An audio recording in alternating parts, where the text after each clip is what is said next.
네, 이렇게 주일 오후에 하나님의 말씀 함께 나누게 되어서 또 하나님께 모든 영광 올려드립니다.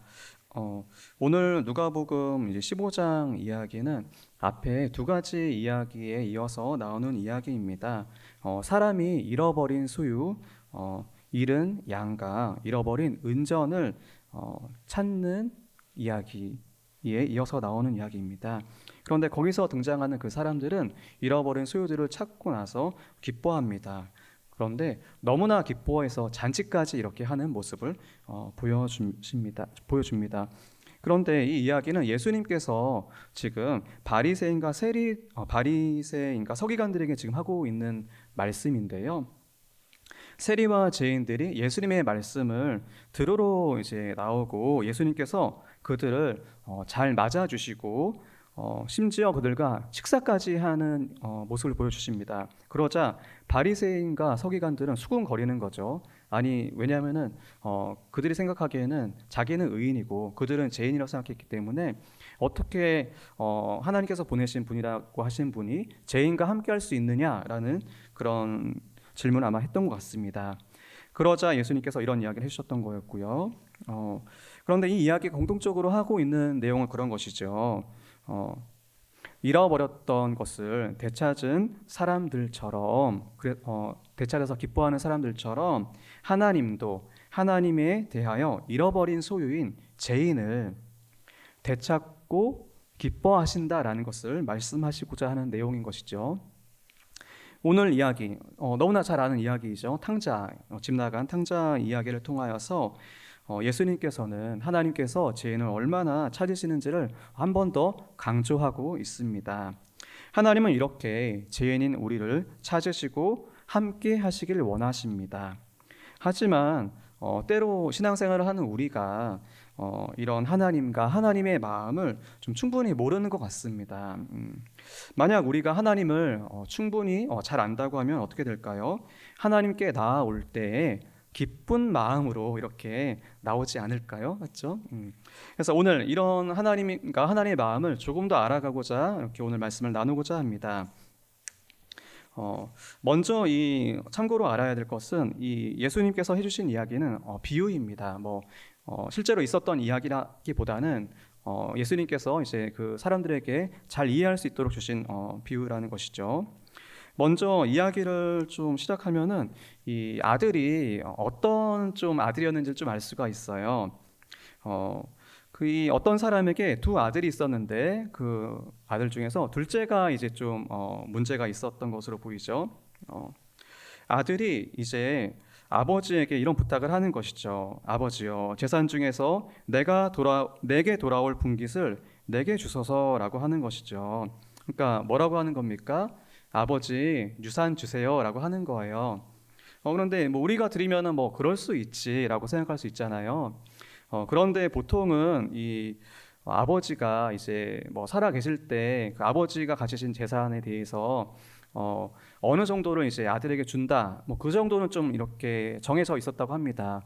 첫째가 더 많이 받고 그 나머지 아들들이 적게 받는 정도가 정해져 있었고, 그렇다고 하더라도 그 재산을 처분하는 건 언제 하는 거예요? 아버지가 돌아가시면 처분할 수 있었던 거예요. 그리고 그 전에 아버지가 돌아가시기 전에 이걸 처분한다고 해도 원래 그 아버지가 돌아가시고 받을 것보다 더 적게 받는 것이었다고 하는데요. 그런데 지금 이 아들이 이 말을 하는 것은 마치 무엇과 같습니까? 아버지가 마치 돌아가신 것처럼 돌아가실 때 그 내 소유로 받을 거를 지금 달라고 하는 거니까 마치 아버지를 없는 아버지처럼 여기는 뻔뻔스러운 그런 아들의 모습을 보여주는 것이죠. 하지만 이 아버지는 그 살림을 나눠줬대요. 아마 둘째 아들에게만 주기 좀 뭐해서인지 첫째 아들에게도 준 것 같습니다. 그런데 이 아들이 실행력이 되게 빠릅니다. 보통 이제 문제가 있는 아들들은 참고로 여기서 아들들이라고 하는 것은 자녀를 말하는 것입니다. 아버지의 유산을 상속받을 그런 자녀를 말하는 것이고요. 당시 문화권에선 아들이었었고 우리 일반적으로 하면 자녀라고 볼 수 있을 것 같아요. 근데 이 자녀가 실행력이 빨랐어요. 보통 이렇게 문제가 있는 자녀들은 하라고 하는 거 하면 잘 안 하고 또 이렇게 민기적 거리는데, 이 아들은 뭔가 자기가 원하는 거 딱 생각하고 나서는 실행력이 빨랐어요. 왜냐하면은 며칠이 안 돼요. 둘째 아들이 재물을 다 모아서 갔대요. 며칠이 안 됐다. 그리고 재물을 다 모았다라는 걸 생각해 보면은 아버지가 가지신 재산은 뭐 부동산도 있고 약간 동산도 있을 수 있잖아요. 현금도 있고 현금이 안 된 것도 있어요. 근데 대부분 좀 비싼 게 부동산이잖아요. 좀 현금으로 바꿔야 하는 것들. 그런 것들 며칠이 안 돼서 다 모아서 가려면 어떻게 해야 됩니까? 금매, 헐값에 지금 다 이렇게 한 거예요. 그래도 그 아들은 이렇게 했어요. 그래서 그 아들이 어떻게 했습니까? 먼 나라에 가서 허랑방탕하여 그 재산을 낭비했다라고 합니다. 이 먼 나라는 어떤 곳입니까? 네, 그 아버지가 오신다고 하더라도 찾기 어려운 곳, 뭐 영어로 이제 된 아파트 그런 것이죠. 아주 먼 곳이에요. 그리고 그것도 있지만 찾기 어려운 것도 있지만 아버지가 간섭할 수 없는 곳, 아버지의 간섭 없이 내 마음대로 쓸 수 있는 곳을 찾은 것이죠. 그래서 그 아들이 한 모습을 보면 이런 거죠. 허랑방탕하였다라고 되어 있어요. 이것을 30절에 보면은 술과 여자로 세월을 보낸 것을 이렇게 알 수가 있죠. 네. 아마 이렇게 결혼했다고 하면은 이렇게 다른 여자를 찾고 이렇게 술을 찾지 않았을 거니까 아마 결혼하지 않은 것으로 약간 좀 20살 약간 좀 어린 청년이었지 않았을까. 제 청년들을 뭐라고 하는 건 아니에요. 그런데 그가 가서 어떻게 했습니까? 그 재산을 낭비했대요. 이 낭비했다는 것이 이런 표현인 것입니다. 그 재산을 마구 뿌린 거예요. 헛뿌린 거예요. 어떤 지역에 가서 돈을 그냥 뿌리는 거예요. 혹시 뭐 그런 거 있잖아요. 자기 돈 많은 거 가시하려고 그냥 어떤 뭐 비행기 타고 가면서 돈 뿌리는 그런 사람도 있잖아요. 약간 전혀 의미 없는 거. 그렇죠? 아버지는 돈을 어떻게 모았습니까? 네, 먹을 거 안 먹고 입을 거 아껴가면서 정말 고생해서 이렇게 수십 년간 벌었는데 이 아들은 한순간에 정말 얼마 안 걸렸을 거예요. 이게 정말 쓰는데. 그래서 결국 어떻게 되었습니까? 14절에는 다 없앴대요. 이렇게 이 아들의 모습은 약간 죄가 무엇인지를 좀 보여줍니다. 이 아들의 생각은 무엇입니까? 아버지는 나를 간섭하고 나에게 좋은 것을 안 주시는 분이셔. 그러니까 난 아버지 없이 그냥 돈 가지고 돈이 이제 그 행복을 준다고 생각한 거죠. 먼 곳에 가서 내 마음대로 이제 살 거야라고 하는 것이죠. 이 아들의 모습은 우리 죄인들의 그런 모습을 보여줍니다. 아주 부유하신 하나님, 그리고 모든 것을 주신 하나님을 떠나서 내 마음대로, 자기 마음대로 살면은 행복할 것이다라는 것이 우리 죄인들의 그런 모습이지 않습니까? 그런데 이 아들의 그런 생각, 아버지를 떠나서 내 마음대로 살면 행복할 것이다라는 생각이 그렇게 실현되었을까요? 했을 때 아닙니다. 14절에 보면은 큰 소유였을 건데 그것을 다 없앴다라고 합니다. 그리고 엎친 데 덮친 격으로 그가 간 먼 나라에 크게 흉년이 들었다라고 하고 있습니다. 흉년이 들어서 어떻게 됐습니까? 돈이 없으니까 이제 비로소 궁핍하였다라고 하고 있습니다. 이것을 그러니까 다른 번역에서는 끼니조차 이룰 수 없었다라고 하고 있습니다. 돈도 없고 그 나라에 정말 큰 가뭄이 들어서 이제 어떻게 먹고 살 수가 없는 것이죠. 뭐 먹고 살 수 없으면 그냥 구걸하면 되지 않겠냐라고 하는데 구걸이 쉽습니까? 구걸도 쉽지 않죠. 그리고 이 아들은 어떤 일을 택했습니까? 그 나라에 있는 어떤 사람에게 아래에 들어가서 일을 하기로 했습니다. 그런데 그가 하는 일은 무엇이었습니까? 들에 가서 돼지를 치는 것이었습니다. 뭐 그냥 축산업에 종사했겠다라고 생각할 수 있겠죠. 하지만 당시 이스라엘 사람들에게서는 이 돼지는 아주 부정한 그 동물이었습니다. 그래서 그 고기를 먹지도 않고요, 그 고기를 만지지도 않았던 것이죠. 그리고 이것은 모세 율법에도 있기 때문에 계속 배웠던 것이었습니다. 그리고 그 나라 사람들이라고 하면은 누구라도 그렇게 하는 것이었죠. 그래서 아마 문화였었고 그의 삶이었을 겁니다. 그래서 만약 그가 돼지고기를 먹는다라고 했으면은 그는 막 되게 이상하게 생각했을 거예요. 그리고 돼지 곁에 가는 것만 생각했어도 끔찍하다고 생각했을 거예요. 그런데 그 일을 어떻게 지금 하게 되었어요? 먹고 살려고 예, 배부르려고 하는 게 아니라 그냥 뭐에 그 뱃속에 뭐 채우려고 이렇게 할 수 없이 한 겁니다. 그래서 그가 돼지를 쳤는데 돼지를 쳐서 배를 채웠을까요? 아니에요. 배를 채울 수가 없었어요. 16절에 보면은 배를 채우고자 했는데 없었다라고 하고 있습니다. 돼지가 먹는 그런 열매가 있었나 봐요. 그게 지엄 열매라고 하는 건데요. 콩가에 속하는 그런 열매라고 하는데 가난한 자들이 먹거나 아니면 사료로 이제 사용된다라고 하는데, 근데 가난한 자들도 먹을 수 없었나 봐요. 주는 자가 없었다라고 하니까 이 아들의 비참함은 무엇입니까? 정말 모든 것이 풍족한 아버지, 그 아버지의 것을 다 주시고자 하는 아버지를 떠났을 때에 그 아들은 정말 비참했습니다. 그 나라 사람으로 생각하기에는 정말 생각할 수도 없었던 것, 끔찍한 모습, 사람의 존엄성은 다 상실한 그런 모습이었다라는 것이죠. 이런 모습은 하나님을 떠난 죄인들의 비참함을 보여주기도 합니다. 하나님 없이 살아가고자 하는 사람의 모습이죠. 돈을 의지하거나 다른 것을 의지하여서 살아가고자 하는 사람의 비참한 결말은 인간의 존엄성을 잃어버리고, 그가 채우고자 하지만 인간의 욕망을 어느 것도 채울 수가 없죠. 그래서 더 부족해지는 것입니다. 그래서 이 아들과 같이 겉으로 정말 부족해졌을 수도 있고요.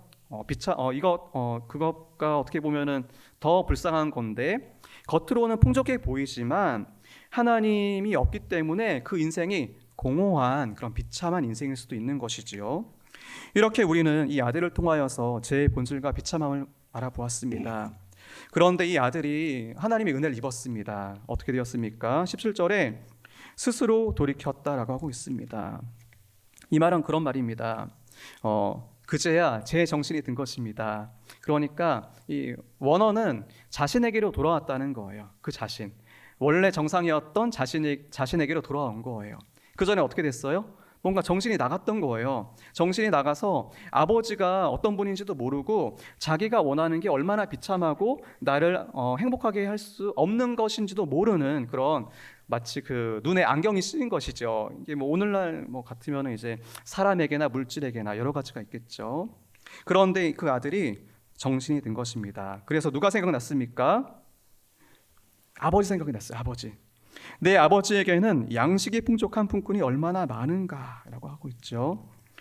품꾼은 정규직도 아니고 약간 뭐라고 하죠? 비정규직도 아니고 일용직. 하루 벌어서 먹는 그런 사람이라고 합니다. 그런 사람도 약간 우리 문화권에서도 약간 하루 일해서 하루 일자리 구해서 하루 버는 사람들 약간 좀 그렇게 좀 사회적인 지위적이나 그런 부분에서 좀 낮게 보잖아요. 그런데 그 사람도 되게 풍족했대요. 누구 아래서는요? 자기 아버지 아래에서는. 그러면은 이 아들이었다고 하면 얼마나 그 삶이 정말 풍족했겠습니까? 이 생각이 든 거예요. 그래서 이제 어떻게 했어요? 일어났어요. 아버지에게 가서 이제 할 것을 생각한 거죠. 아버지에게 이렇게 말을 한 겁니다. 내가 하늘과 아버지께 죄를 지었사오니 지금부터는 아버지의 아들이라 일컬음을 감당하지 못하겠나이다. 나를 품꾼의 하나로 보소서라고 하는 거죠. 그리고 그 아들은 일어나서 돌아갔다라고 하고 있습니다. 이 아들이 그래도 약간 좀 양심이 있었나 봐요. 아버지한테 돌아가긴 하는데 하나님이죠. 하나님께 먼저 죄를 졌다 깨닫고 아버지께 죄를 지은 것을 깨달았어요. 그런데 차마 아버지께 지은 죄가 너무 큰 거예요. 그러니까 이제 마치 자기 그렇게 생각한 거죠. 아버지, 나 호적에서 팠겠구나. 그럴 거고 나도 아버지에게 아들이라 하긴 너무 뻔뻔하다. 그래서 차라리 그럴 바에는 아버지의 품꾼, 일용직 노동자로 이렇게 봐달라고 하면 그나마 아버지께서 화나셨으니까 그나마 좀 봐주지 않을까, 이런 생각이 든 거죠. 이 아들이 일어나 돌아간 것, 이것이 아마 죄를 돌이키는 회심이지 않을까 합니다.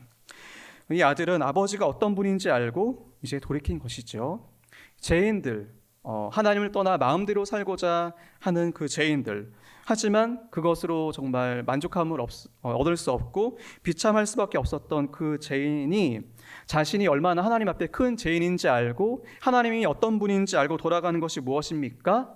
우리의 회심인 것이죠. 그리스도인의 회심인 것입니다. 그런데 이렇게 하나님께 돌아갔을 때 하나님께서 정말 이 아들이 또 우리가 생각하지 못한 반응을 보여주십니다.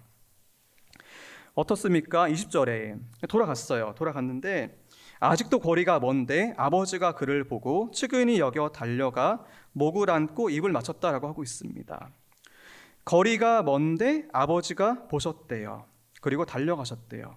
그것은 무엇이죠?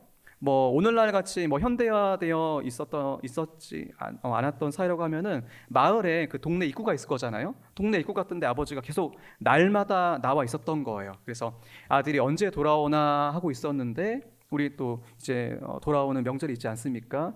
예전에 저도 기억해 보면은 명절에 당시 뭐 전화도 있긴 했었을 건데 아버지가 할머니에게 전화하시면은 이제 언제 가겠다라고 말하셨을 거잖아요. 근데 가는 중에 중간에도 전화할 수도 없기도 하기도 하고 할머니가 너무 이제 저희 아버지 기다리니까 그냥 하루 종일 나와 있었던 거예요.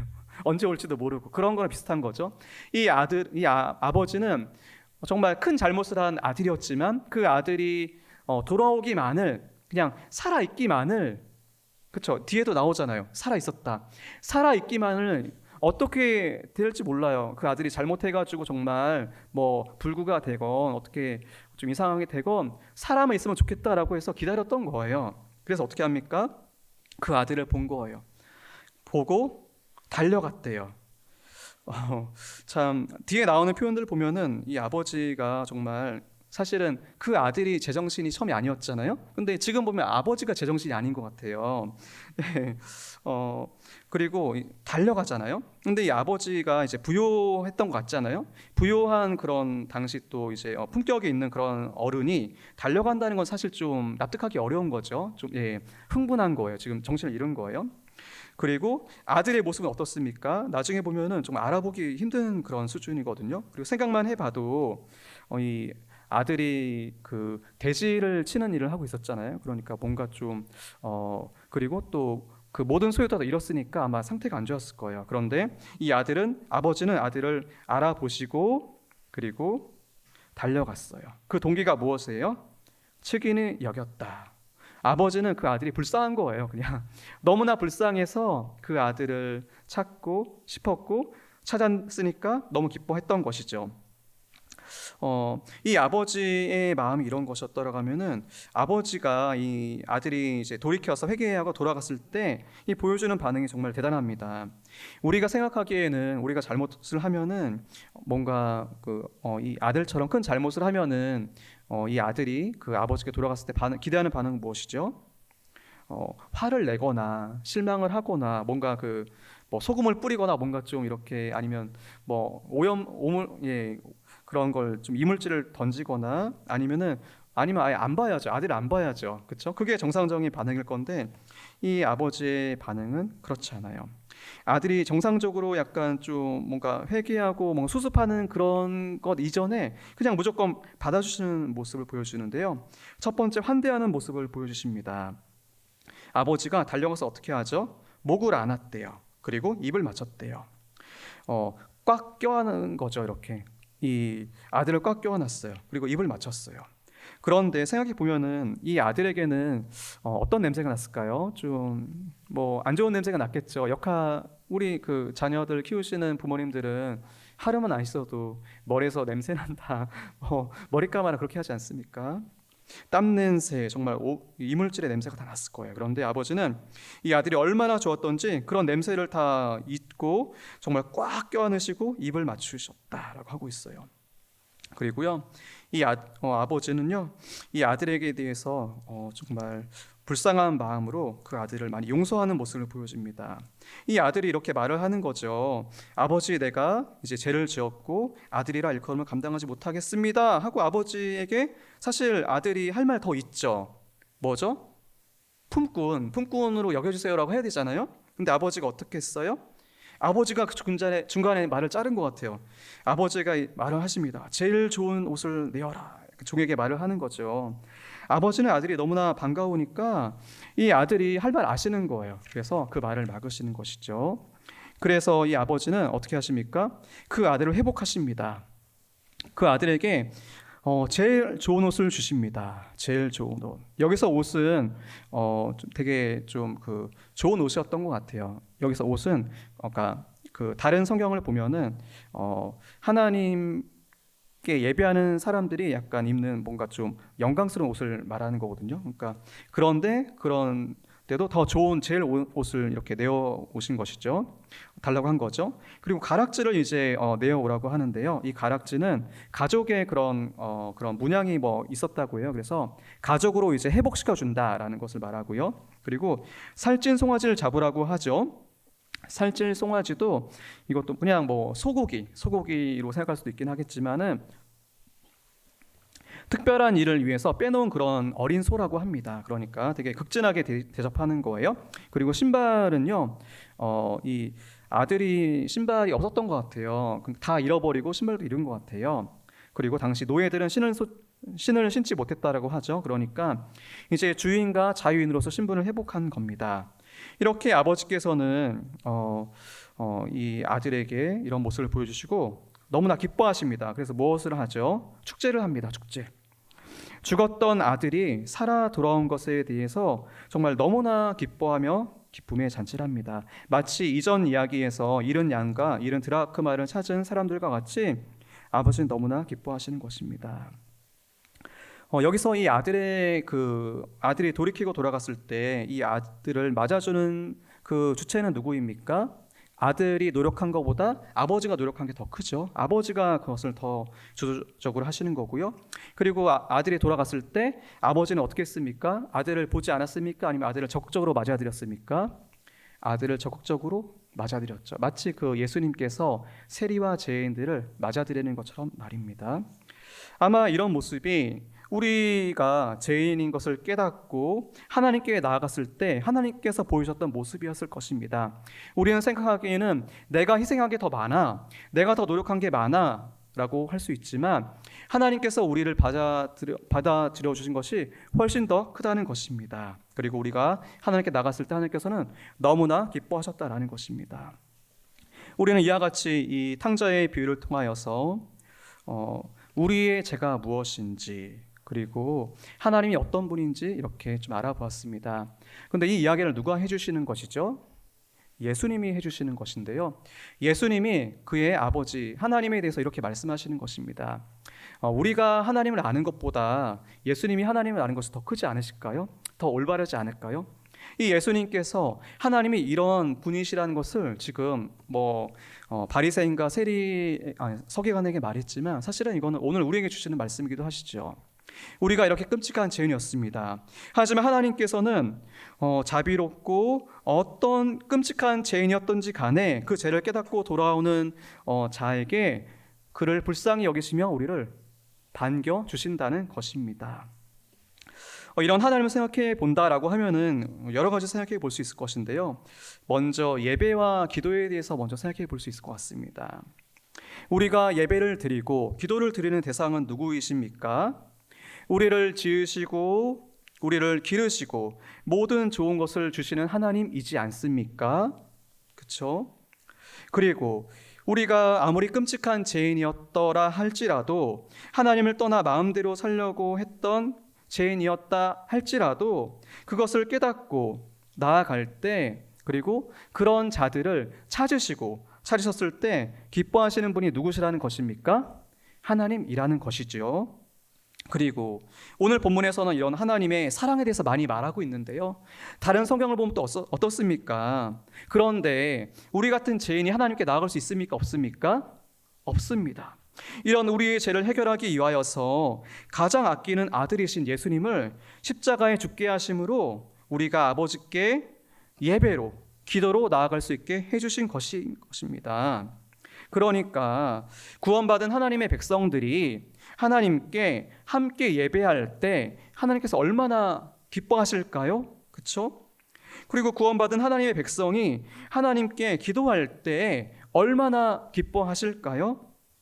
우리가 하나님께 받은 은혜를 생각한다면은 우리는 어떻게 됩니까? 마땅히 예배의 자리에 기도의 자리에 아버지가 달려가고 아버지가 기다렸던 그것보다 못하겠죠. 하나님이 그러셨으니까. 그것처럼 우리도 예배의 자리에 기도의 자리에 달려나가는 그런 마음으로 나가야 하지 않을까요?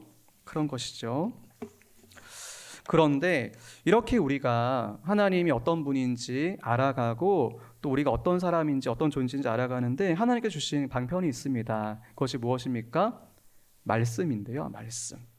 하나님께서는 말씀을 통하여서 우리를 찾으시고 하나님이 어떤 분인지 알려주시길 원하십니다.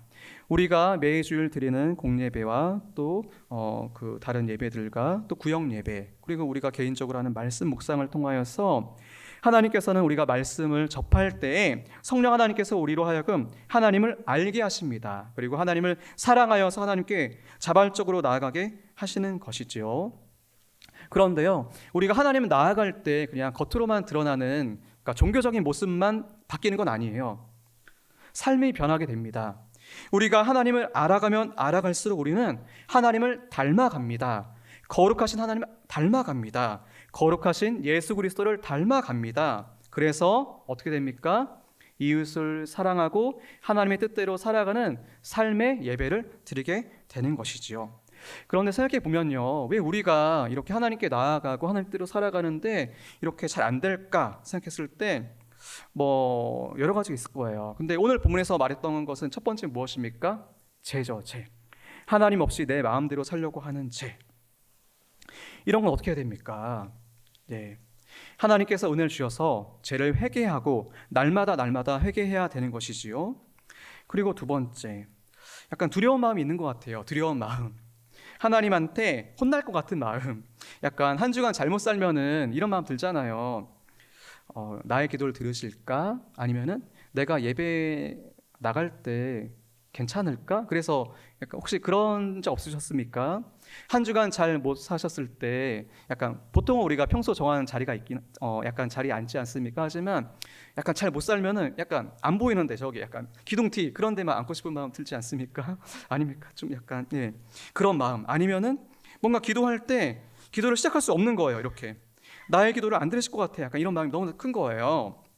그런데요, 이런 거 어떻게 보면은 우리의 의로움, 내가 괜찮으면 하나님께서 괜찮게 보실 거야 라고 하거나 나의 공로, 내가 공로가 있을 때 하나님께서 괜찮게 보실 거야 라고 하는 자기의 신앙이자 공로주의 신앙의 잘못된 모습인 것인데요.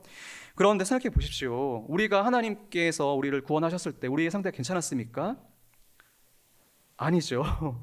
우리가 죄인이었고 우리가 원수 되었습니다. 그렇다라고 하면 우리가 구원받고 난 성도로서 하나님께 나아갈 때 어떻게 해야 됩니까? 우리의 모습이 아니라 예수 그리스도를 의지해서 나아가야 된다는 것이죠. 나의 무엇으로 나아가는 것이 아닙니다. 오직 예수 그리스도의 의를 덧입어야지만 마치 우리가 하나님께 당당히 나아갈 수 있는 것이죠. 마치가 아니라 그렇게 나아갈 수 있는 것이죠. 그리고 하나님께서 은혜를 주셔서 예수 그리스도를 덧입어 나아갈 때 우리를 사랑하는 아들 예수 그리스도처럼 받아주시는 거예요. 그래서 마치 우리가 기도하고 예배하러 나갈 때 하나님께서는 우리의 모습을 보는 것이 아니라 예수님의 모습을 바라보시는 거예요. 하나님은 예수님 어떻게 보셨습니까? 사랑하는 아들이요 기뻐하는 아들로 보신 거잖아요. 그럼 우리가 이렇게 예수님을 의지해서 기도하고 예배하러 나갈 때 하나님 어떻게 보십니까? 사랑하는 아들 딸아 하고 어떻게 하죠? 오늘 탕자의 아버지처럼 우리를 안아주시고 달려와 주시는 것입니다. 네. 그리고요, 이런 오해가 있을 것 같아요. 하나님이 나랑 우리와 너무 멀리 있는 고귀하신 분으로 보는 거예요. 너무나 위대하시고 초월적이어서 나같이 작은 사람의 기도 사항에는 간섭이 없을 수도 있겠다라는 오해가 있을 수 있는 거예요. 그래서 나의 예배와 나의 기도, 말씀 묵상 가운데서는 전혀 그냥 하나님 멀리 떨어져 있는 분으로 여기는 거예요. 어떨까요? 그렇지 않으시죠? 하나님은 그러지 않으십니다. 그래서 이렇게 죄는 우리가 회개하는 것이고 하나님에 대한 두려움과 오해는 어떻게 해야 되는 것입니까? 하나님에 대해서 바르게 이해하고 그리고 예수 그리스도를 의지해서 이렇게 나아가는 삶을 해야 될 것입니다. 아멘. 오늘 말씀을 통하여서 우리는 하나님께서 죄인인 우리를 안아주시고 그리고 하나님께 나아가는 것을 즐거워하시는 것을 이렇게 살펴보았습니다. 그리고 이 죄인인 우리가 나가기엔 안 되니까 예수 그리스도를 의지해서 나가는 것도 살펴보았죠. 하나님께서 우리가 하나님께 나가는 것을 얼마나 기뻐하시는지를 알아서 올 한 해 동안 하나님께 예배로 또 기도로 또 섬김으로 다음 세대를 세우는 일에 더 힘쓰고 나아가는 우리 행복한 교회가 되었으면 합니다.